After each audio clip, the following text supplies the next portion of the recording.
Hi, my name's Layla and I'm in 4th grade. My question is, if a comet hit Earth, how deadly would it be? Well, if a large comet hit the Earth, it would be a very bad day for all of us. The damage could be, depending on the size of the comet, either local damage or global damage. A smaller comet, say the size of Hartley 2, would create a huge crater and maybe disrupt the climate of the Earth for years, while a much larger comet could cause a mass extinction like the one that killed off the dinosaurs 65 million years ago. The good news is that these things happen very rarely, and they're separated by millions, even billions of years. What if flying saucers were real?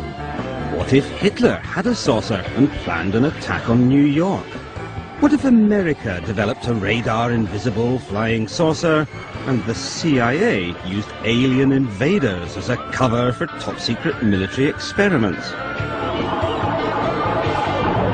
Tonight, we reveal that all of that is true.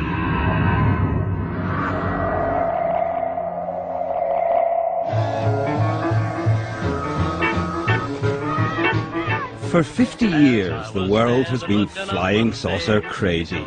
We've seen so many that more people now believe in aliens than in God. There were flying saucers everywhere. It's just imagination, but I saw them just... The truth is rather more complex. Flying saucers do exist, but they don't come from outer space. They come from Earth and the darkest recesses of military research.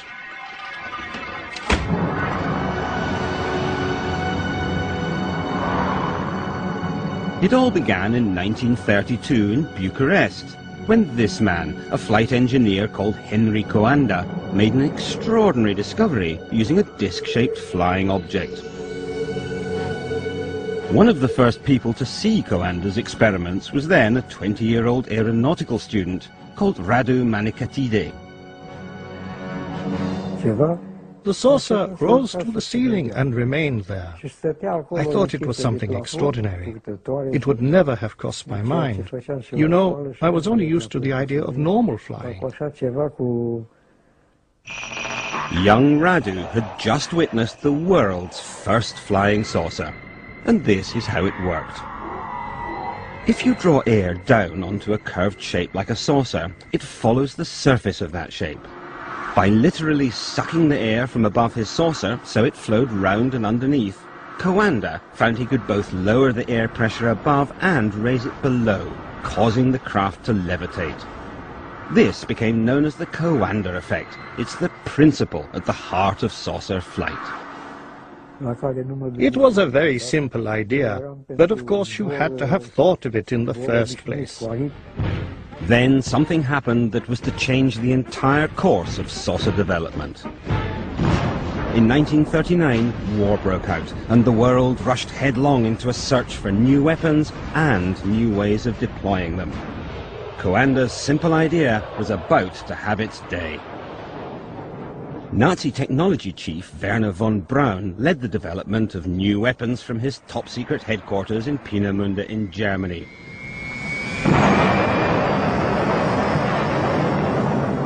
Here, he developed state-of-the-art weapons of terror, like the V-2 rocket. This was really the central location from which all projects were run for quite a long time. What few people knew was that 260 miles away in Prague, the Nazis had an even more secret research establishment and were working on a fantastic new flying craft. There were as many as 15 prototypes that they built, tested, discarded, and went on to the next one. And the firm at the heart of these frightening new developments? Skoda. The SS was using, and the Air Force were using Skoda to manufacture aircraft of all sorts. But by 1944, things were going badly wrong for Hitler. He needed to reassure his allies, chief amongst them Italian dictator Benito Mussolini.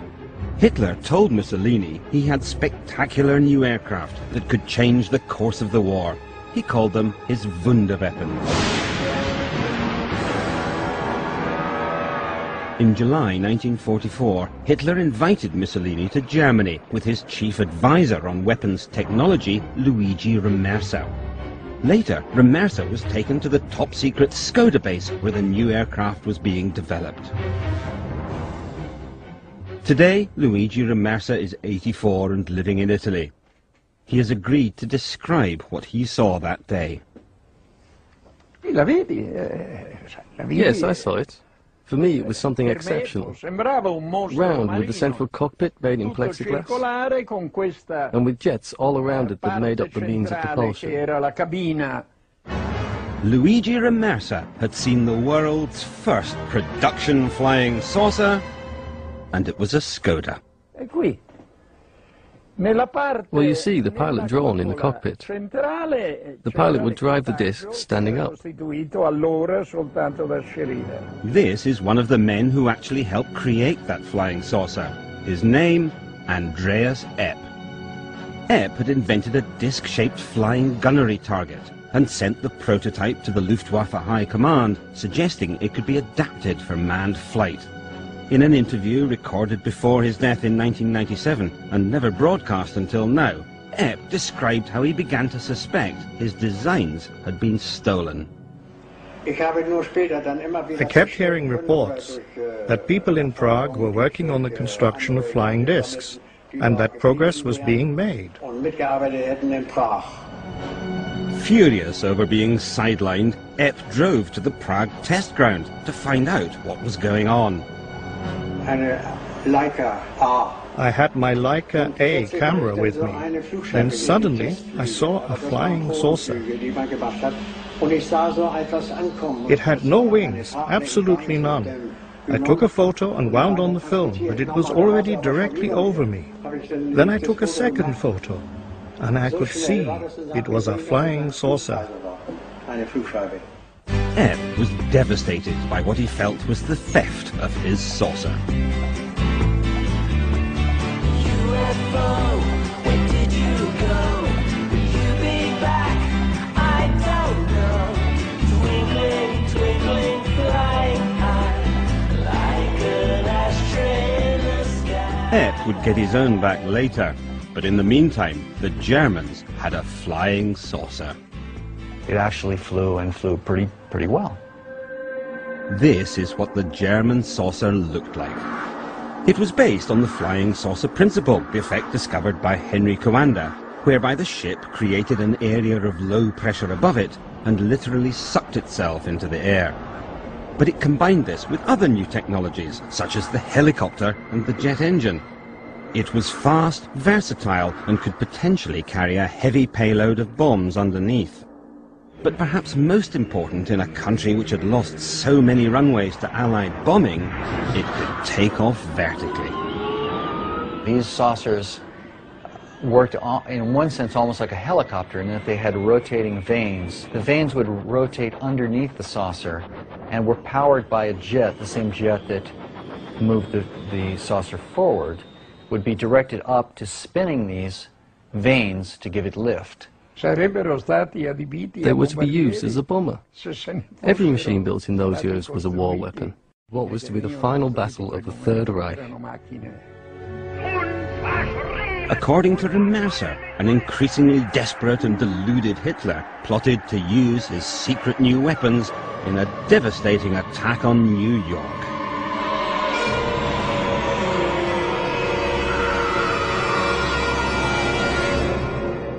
Hitler said once, "God forgive me for the last 5 minutes of the war."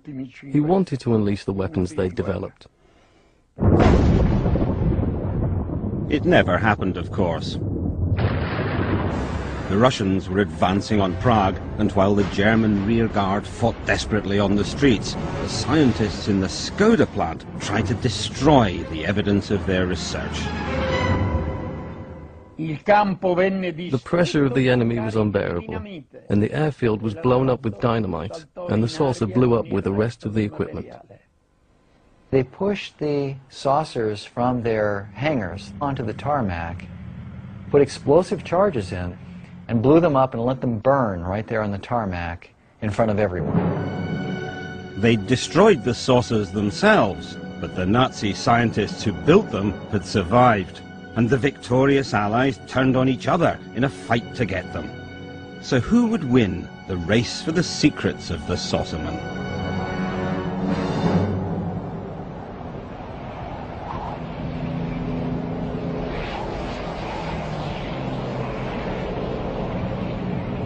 In 1947, pilot Kenneth Arnold was flying over mountains in Washington state when he saw 9 objects shooting across the sky at incredible speeds. He thought that they traveled in a motion that he compared to saucers being skipped on water, which is kind of an unusual analogy, but that name stuck, and that's why they became flying saucers. The sighting has become celebrated as the moment the flying saucer age was born. It sparked a frenzy of public excitement, but it was a frenzy fueled by paranoia. Air Force intelligence began to be concerned that these things were Soviet reconnaissance vehicles.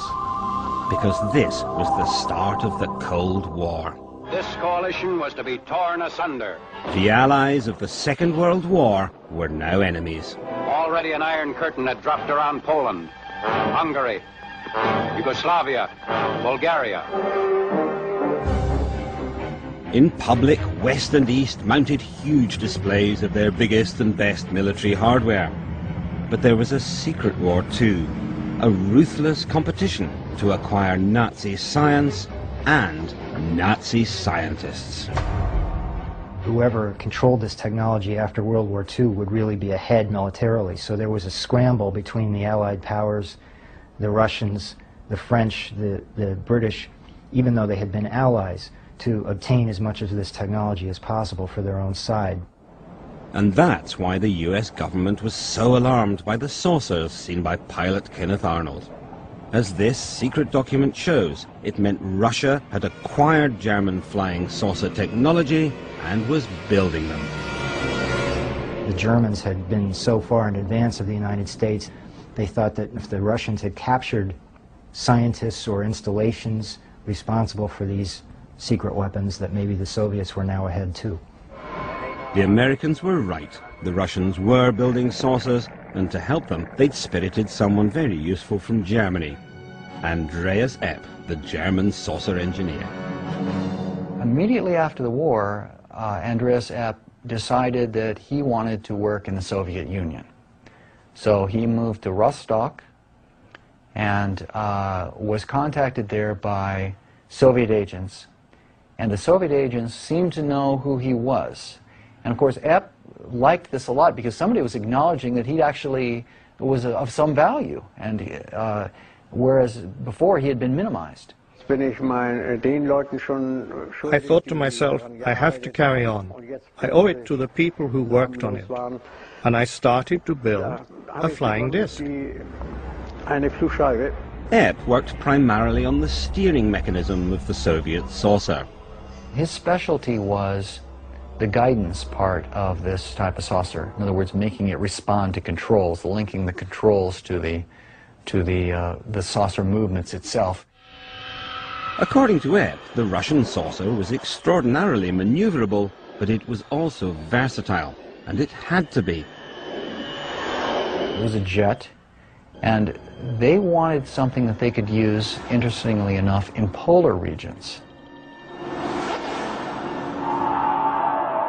The reason for that was obvious. The quickest way to North America was over the pole. That was a fact not lost on an increasingly paranoid America. Even Hollywood suspected the Russians were up to something sorcerous. Now, the first country that learns the secret of the flying saucer will control the skies of the world. And I don't want that country to be Russia. A lot of the sightings were in the northwest part of the United States. It was near the Boeing plant in Seattle, where all of the U.S. bombers were built. And it was also near the Hanford nuclear reservation in Washington state, where the plutonium for the nuclear bombs was produced. They were very strategically sensitive parts of the United States, and it was the closest part of the United States to the Soviet Union. So it's where they would have expected Soviet planes to come. By now, saucers were appearing everywhere. Hardly a city centre or movie set was safe.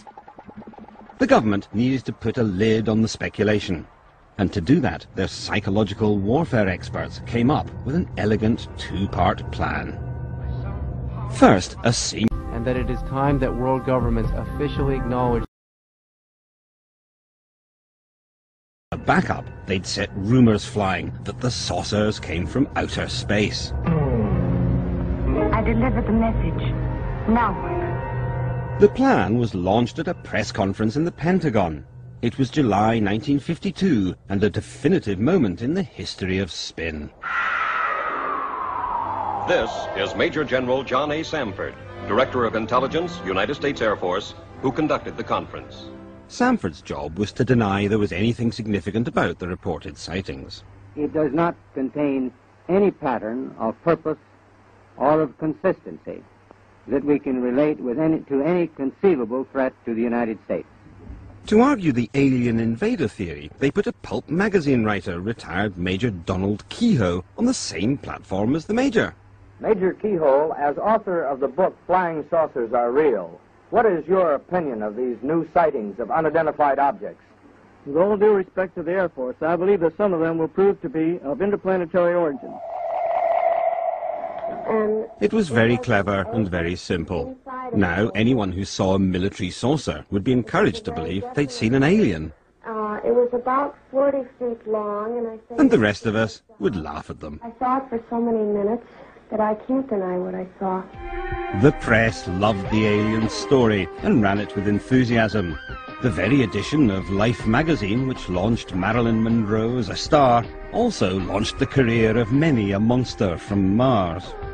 In that article, a number of anonymous government and military experts were interviewed and made statements supporting the idea that the saucers could not be man-made objects, secret weapons, or misidentified natural phenomena. So the alternative seemed to be that they were from another planet. The first times that theory had been given major publicity.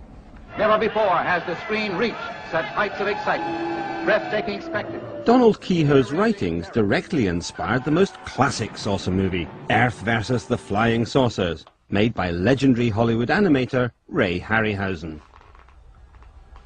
The basic concept was taken from one of his books about flying saucers.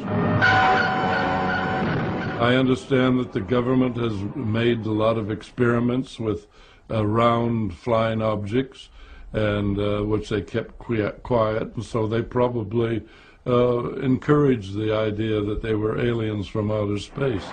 Indeed, it appears the government was so interested that the film's producer, Charles Schneer, was reporting directly to them. Of course, after the script is finished, it's out of my hands, and I'm sure that Charles submitted it to the front office as well as to various space people.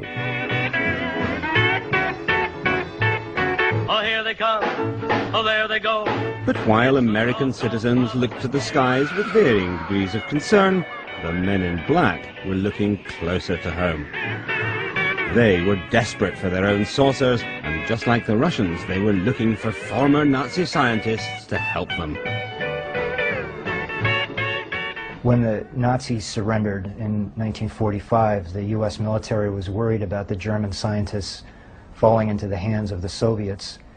And the U.S. military was also interested in exploiting the knowledge of these scientists to help develop American programs like missiles and electronics, radar, supersonic aerodynamics, jet engines, and other advanced technologies that the Germans had developed. So the United States set up a program called Overcast and Paperclip to collect these scientists and bring them to the United States. In some respects, the Americans did very well. They snatched Nazi technology boss Werner von Braun and made him into an invaluable member of the American war machine. They also acquired a great deal of German V-2 rocket technology. But while they played with these new toys with rather more enthusiasm than skill, they knew there was a serious gap in their new armory. They had no German saucers. It seems that the Air Force was concerned that the Russians may be ahead of us and that we need to have our own. an answer to the Soviet saucers. Then, one day in 1957, they had a stroke of luck. And once again, it involved the German saucerman Andreas Epp, now living in East Germany.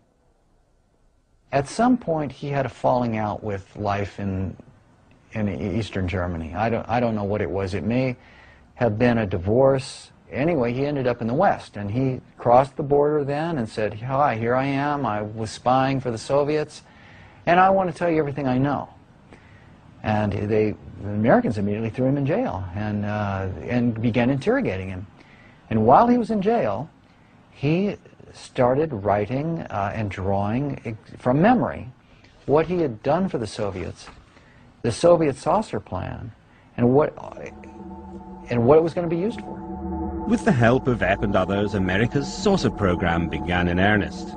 It's an interesting fact that by the late 50s and early 60s, almost all the major aerospace contractors, including Boeing, Convair, Lockheed, North American, were working on concepts for saucer-shaped vehicles for various applications. This is Lockheed's California division, senior member of the Lockheed family, birthplace of an always exciting family of wings. Lockheed was working on a number of saucer designs for the U.S. Air Force. They all have a central engine that would point downward, and the aircraft would take off straight up, transition into horizontal flight, accelerate to very high speed, and then fly at over 100,000 feet. And this was very advanced thinking for the time. The Lockheed engineers were working on a saucer which used a central jet driving a rotor to create the Coanda or flying saucer effect. Once airborne, it redirected its jet to travel horizontally at supersonic speeds. But Lockheed wasn't the only US corporation working on this technology. Convair was one of the other major aircraft companies in the 1950s and 60s. Like Lockheed, Convair had both secret projects and a public face. In this case, Hollywood star James Stewart. Well, that was quite a day I had there. Believe me, that's quite an airplane. In the 50s and 60s, Bob Widmar was a senior designer for Convair and a key member of the team which built the B-58 Hustler. In the early 60s, it was the fastest plane on Earth. Well, that really got me excited. After all, the bird flies Mach 2. Now, Mach 2, that's 2 times as fast as the speed of sound. But Bob Widmar didn't just design jet aircraft. In the late 50s, he was given a stunning new brief to design an aircraft which was invisible. Invisible, at least, to radar. You had to be able to be non-detectable 360 degrees, because even at that time, the Russian radars began being hooked up together. The only way that could really be solved is by coming up with a thing that was shaped like a disc, or a discus.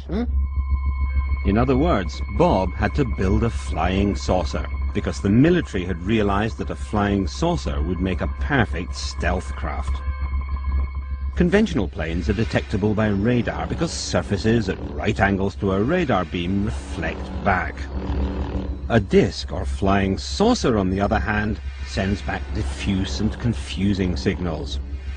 The prospect of a radar-invisible aircraft had caused great excitement in military circles, and one day some shadowy figures called on Bob. When they first came out, I didn't know who they were. They didn't tell me, hey, I'm coming in here from the CIA, hey, look at my badge. Oh, they made me a member of the club. I didn't know that was the CIA that came. That shows you how goddamn secret that they were. In fact, the CIA was being even more mysterious than usual, because they weren't just fighting America's enemies, they'd been fighting each other. A secret turf war with the US Air Force over who should run spy planes. They cheat, they lie, they're crooks, they disguise. To meet with them, for example, I'd have to go to buildings that were half finished in Washington, airline reservations were made with fake names. It was hard on me and my wife, as such, to live this thing, and the thing was a whole bunch of fake stuff. It was almost where you couldn't tell the realism for what was just a phony. Bob reluctantly agreed to work on the project, the design of a radar-invisible, saucer-shaped object. I never would want to do it again, to have to live under that kind of a climate. You couldn't talk to anybody except at certain places that they selected. The project was so highly classified. The project was so highly classified it was not supposed to exist, a condition of absolute deniability known as a black project.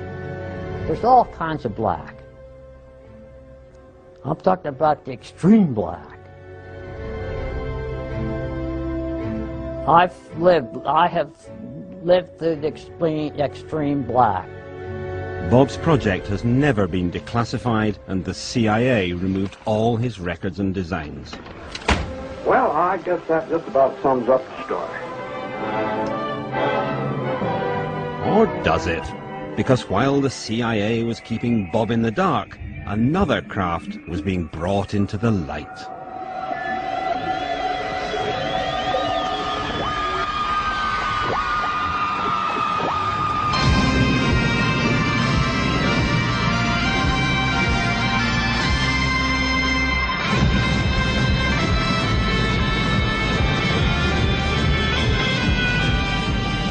In 1961, the world was shown what its builders claimed was the first real flying saucer, invented by this man, John Frost. Well, the U.S. Army are interested in a vehicle which could fly close to the ground, which couldn't be stopped by roadblocks or rivers, etc., and which could jump over hedges and trees. There were, however, real problems with the Avro car, as Doug Garland, one of the wind tunnel engineers, remembers. We tested the Avro car in the tunnel, but it was very unstable. You know, if you throw a plate or a hubcap on the ground, it will tend to roll around like this. And the Avro car had a tendency to do that. In fact, when the Avro car was first revealed to the public, the whole project had actually already been abandoned. In truth, the Avro car was not a flying saucer at all. It was actually the world's first hovercraft. It was also the almost accidental byproduct of a very secret and far more ambitious project, a project which had everything to do with flying saucers. Quick question, do you believe in flying saucers? Not in the sense that people believe they come from Mars and places like that, no. John Frost didn't believe in flying saucers from Mars, but he did believe in flying saucers because secretly he was building one.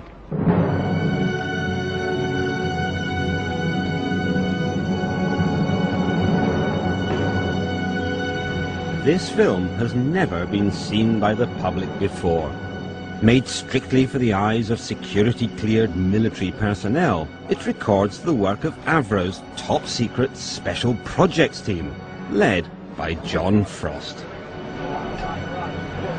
The 6 Viper engine test assembly was built by Avro Aircraft Limited to develop a power plant for an airplane of circular plan form. It consists of a basic airframe of 6 sections, excluding the outer wing, operator's cab, air intake roofs, and the flying controls. Frost was building a huge jet-powered supersonic flying saucer, codenamed Project Y2 or Weapons System 606A. On completion, it is anticipated that a considerable advancement will have been made toward the advent of disc flight. And it, too, utilized German saucer technology. John Frost was aware of wartime research that the Germans had carried out in flying saucer developments that were possibly the basis of what he saw all across the world as the real flying saucers in the sky. And that almost came at a time when the CIA was funding some research into a design concept much like the flying saucer he had in mind. The US military was excited by the vision that Frost presented. These original secret project specs for the saucer showed it could fly higher and faster than any craft or weapon system then available. Air Force documents are ambiguous about what the purpose of the saucer was. And that it is time that world governments officially acknowledge system.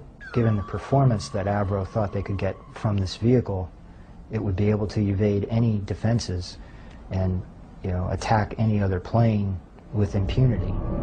The military enthusiastically pumped huge quantities of money into his project. The Special Projects Group then became an entity unto itself. It was given a place in the flight test area and now began to work on what in fact Frost had started to look at as the ideal shape, a completely flying circular disc. I had no idea that there was such a thing as the Special Projects Group, because it was very classified, top secret and all that.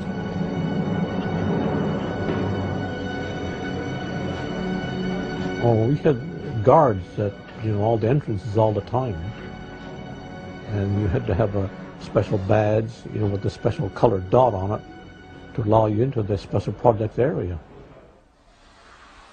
I was a senior designer on the special projects. I started working on the 606A as a supersonic design for the United States Air Force. And the design he was after was in fact the most coveted designs of all aviation designer, a completely all-enclosing bodied aircraft, a flying disc. Everything Frost had in mind was always a circle. He never wanted to change the plan for me. I think it was ideal because it was a vertical takeoff. But in truth, the fantastic supersonic flying saucer of Frost's imagination was a long way from becoming reality. His design was one of the purest uses of the Coanda or flying saucer effect yet, and had 6 powerful jets which sucked the air over the saucer shape. These provided the saucer with its lift and its maneuverability. But testing this craft and its 6 powerful jets was not going to be easy or safe. Ray Takuchi was put in charge of building a full-scale test rig. And it was just a 6-sided shape, and then we put we built the rig on top of it. I mean the inner portion of the 606A on there with the Viper engines, and also the fan. Each rotating assembly is comprised of an upper and lower ring of compressor blades and a central ring of turbine blades. The turbine blades are aligned with an exhaust duct, which is incorporated in the stationary structure. Another special projects engineer was Ken Lockwood. I was a performance engineer. I had been working on supersonic projects in England, and when I went into the first time I was kind of incredulous at the project. It was so unconventional. Each section houses an Armstrong-Siddeley Viper engine, which serves as a gas generator to drive a centrally located turbine compressor combination. It is in fact a full-size, full-scale aircraft built into a concrete building to be testing the engines and systems of what will in fact be Weapon Systems 606A. The saucers were supposed to have tremendous performance because the engine was huge. It was almost 30 feet in diameter, and it would have produced so much thrust that the aircraft could have taken off straight up and flown at 2,000 to 3,000 miles an hour, according to their estimates. Air enters the compressor, and after passing through the inner wing is discharged through a series of metered apertures. Then came the testing period. What they were trying to do was tie down one of the most powerful supersonic aircraft ever built. It was a daunting task. As a safety precaution during the operation of the rig, the rotor section is enclosed within a steel guard. When John Frost, in fact, has one run away with in fact, full power, the building is cleared in the imminent threat of, in fact, an explosion. Once the fuel cells in the aircraft would blow up, the entire building would, in fact, be destroyed. It was a terrifying moment. The engine was out of control and about to destroy the entire saucer project. people disappeared around the back of the building except for one person. One of the engineers that happens upon the scene walks into the building and simply removes the fuel line from the runaway engine. It gradually comes to a stop.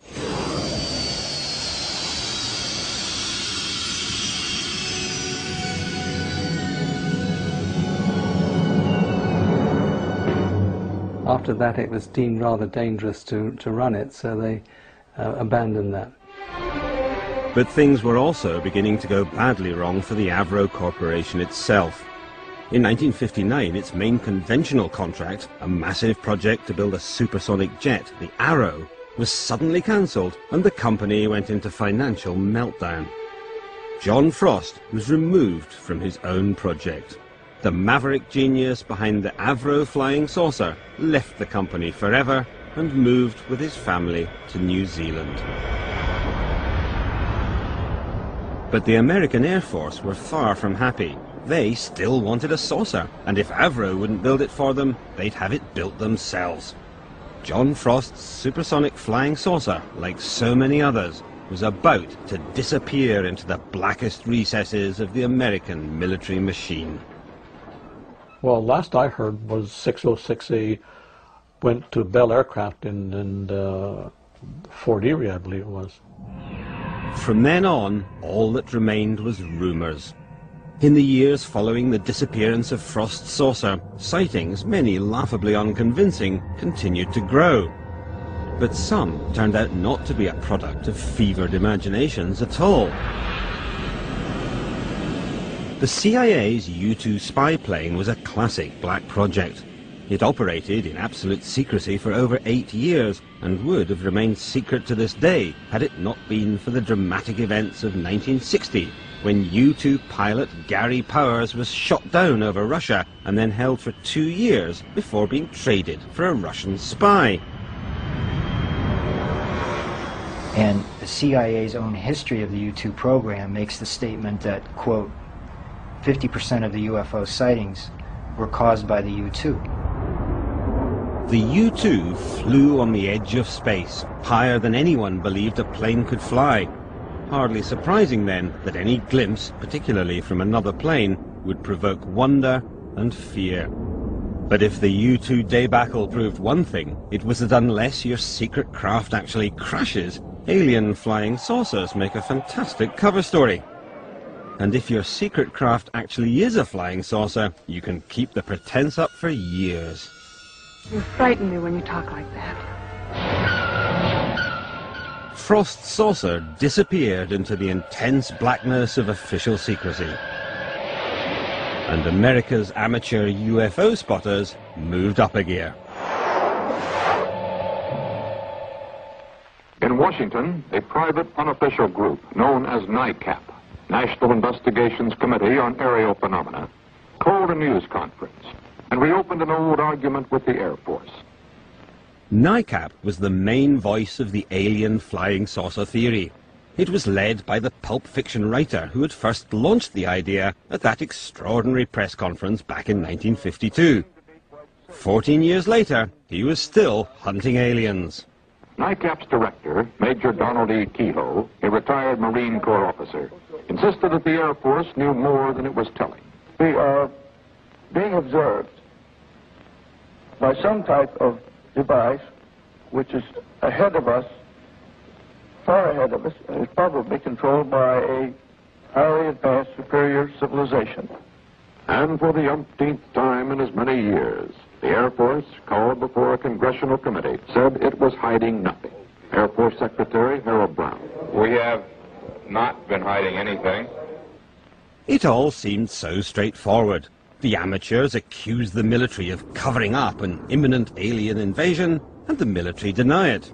So no one looks at the third possibility, that the UFOs are military craft. How lucky for the government that these enthusiastic amateurs were so well organized. We believe that UFOs are real, that they are from outer space, and that they are intelligently controlled. Except their organization wasn't a product of luck at all. NICAP was led by men from the shadows. Board members included Roscoe Hillenkoetter, the CIA's first director, and a CIA operative, Bernard J.O. Carvello. NICAP's first manager was Nicholas de Rochefort of the CIA's Psychological Warfare Division, and when Kehoe resigned as chairman of NICAP, he was replaced by Joseph Bryan, also of the CIA's Psychological Warfare staff. But what of Kehoe himself?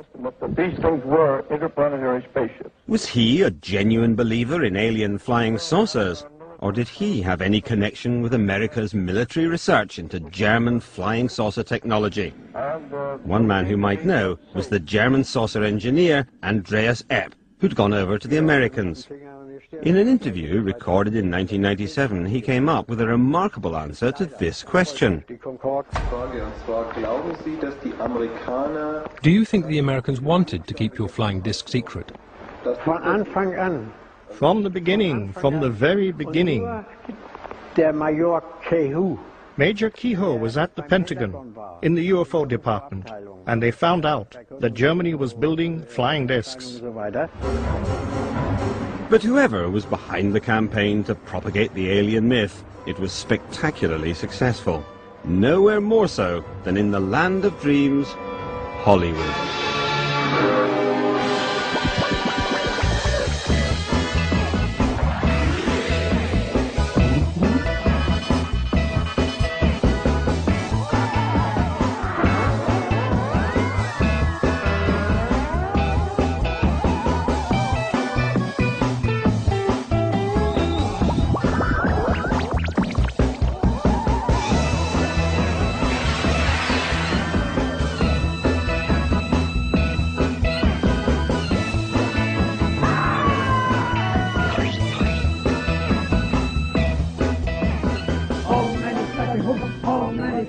It even sparked a religion. All our information comes through our leader, who is a yogi, who is in direct contact with space intelligences.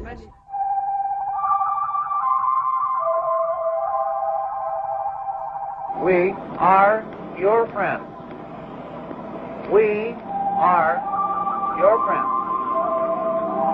Please contact us. Then, on the 11th of November 1987, they did. It all began when a successful businessman called Ed Walters saw a strange light above his garden. He grabbed his camera and took this photograph.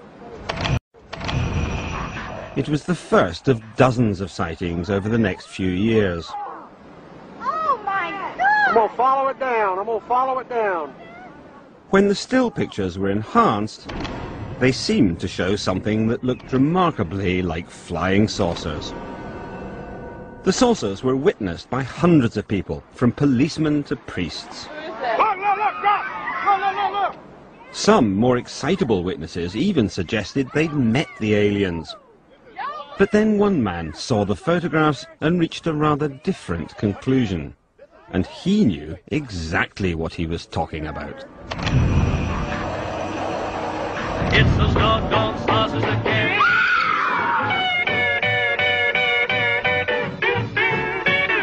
Gulf Breeze, Florida. 17 years ago, this was the location for one of the most sustained series of flying saucer sightings in American history. Most of the hundreds of people who saw them became convinced they were watching aliens. But one man thought differently. Anytime that somebody says that there is something doesn't necessarily mean there was something. They have to be able to meet a scientific criterion of being real. Upon coming across the Gulf Breeze sightings, however, the configuration was radical enough that we could see up inside. And that was up inside was light, and it as though it was hot. And not only that, but it was circular in configuration. Boyd Bushman thought he recognized what was powering these saucers, and he recognized it because he himself had worked on the technology. Bushman had spent 35 years in the forefront of weapons design, inventing the prototype of the Stinger missile before moving to Lockheed, at the heart of the American military saucer industry. While he was there, he and his team began experimenting with a radical new source of energy. This is nothing more than 250 turns of number 30 wire, and we took the leads and plugged it into standard house current. What? And that it is time that world governments officially acknowledge. There it is. Even now, Bushman doesn't fully understand how this works. But when he saw the photographs of the Gulf breeze saucers, he began to wonder if they were using the same technology. See, it starts smoking.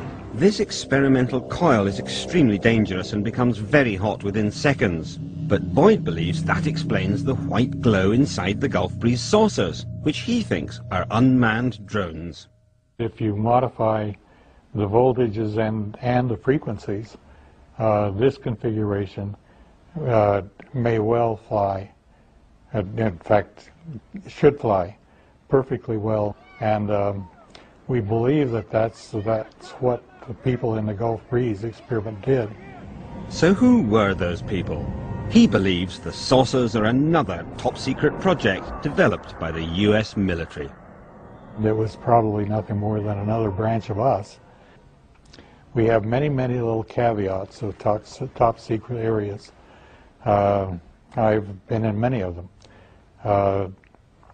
I did indeed stumble across this and probably did develop it. And they did indeed have it, choose that area to demonstrate this technology. They are devious and capable of doing this and worse. They've certainly been devious before.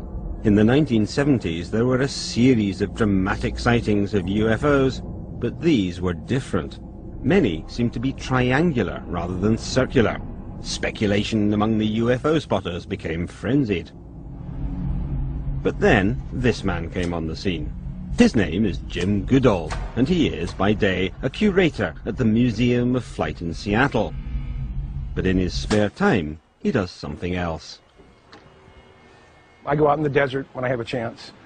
I've been out there over the last 15 years, about 80 some odd times.